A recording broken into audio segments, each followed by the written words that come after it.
GERD, যেটার কথা আপনি বলছেন acid reflux, gastroesophageal reflux disease, GERD. ওটাতে কি হবে? বুক জ্বালা করবে। এটাতে কি হবে? আলসার হলে পেন হবে। আমি জিজ্ঞেস করি পেশেন্টকে, আপনার কি জ্বালা ভাব লাগে নাকি ব্যথা অনুভব করেন?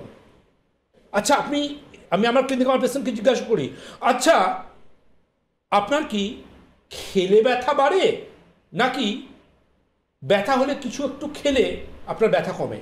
দুরকম উত্তর দেন পেশেন্ট, দু ধরনের পেশেন্ট। এক ধরনের পেশেন্ট উত্তর দেবেন, ডাক্তারবাবু আমি সঙ্গে বিস্কুটের কৌটো নিয়ে ঘুরি, বিস্কুটের প্যাকেট নিয়ে, একটু মুড়ির প্যাকেট নিয়ে ঘুরি, যখনই মনে হচ্ছে পেটের মধ্যে অস্বস্তি হচ্ছে, ব্যথা ব্যথা ভাব লাগছে, আমি তখনই একটা দুটো বিস্কুট খেয়ে ফেলি এবং আমার ব্যথার সংখ্যা এত কমে যায়। আরেক ধরনের পেশেন্ট বলে, ডাক্তারবাবু খেতেই ভয় পাই, খাওয়ার কিছুক্ষণ পরে আমার পেটে ব্যথা শুরু হয়, পেটে অস্বস্তি শুরু হয়, পেটের স্পেসিফিক ওপর পেটে বা এপিগ্যাস্ট্রিয়াম রিজিয়ানে আমার খুব কষ্ট হয়, মানে ওপর পেটের মাঝামাঝি। জিইআরডি কিন্তু আলাদা, ওটা অ্যাসিড রিফ্লাক্স।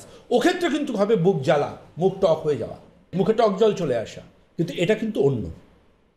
আমি অনুষ্ঠানের শুরুতে বলেছিলাম দুটো কারণে আমরা আলসার ডায়াগনোসিস করি, কারণ দুটো। একটা বললাম আমি হেলিকপ্টার পাইলোরি, যেটা আপনার মুখের মিউকাস থেকে অন্য কারোর মুখের মিউকাসে চলে যাবে বা অন্য কারোর মুখের মিউকাস থেকে আপনার মুখের মিউকাসে চলে আসবে, এবং তারপরে দেখবেন আপনি পেটের সমস্যায় ভুগতে শুরু করলেন। আপনি ভাবতেই পারলেন না যে কারোর মুখ থেকে আমার মুখে এত মারাত্মক একটা জীবাণু চলে আসতে পারে।